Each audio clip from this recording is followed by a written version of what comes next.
Hi guys, আমি এতিয়া বৰ্তমান ৰুম পালোঁ ডিউটিৰ পৰা আহি। কেনেকুৱা লাগিছে জনাব আমাৰ ৰুমটো।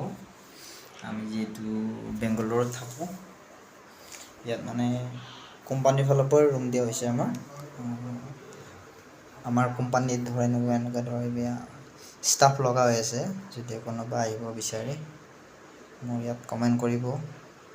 ইয়াত থকা খোৱা সকলোখিনি আছে, অল এভৰিথিং।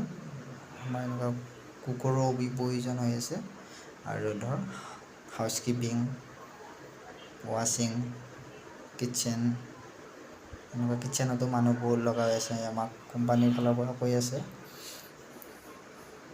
আপোনালোকে আহিলে মোক এইটো মোৰ চেনেলতে কমেণ্ট কৰিব, মই আপোনালোকৰ লগত যোগাযোগ কৰিম। ইয়াত গোটেইখিনি সুবিধা পাব। আমি যিহেতু অসমৰে, আৰু অসমৰ মানুহ হ'লে আমাৰো ভাল লাগে। আপোনালোকক জনালোঁ আজি। এতিয়া জাষ্ট মানে আমি ডিউটিৰ পৰা আহিলোঁ। আহি আমাৰ এইটো ৰুমটো চাব পাৰে আপোনালোকে।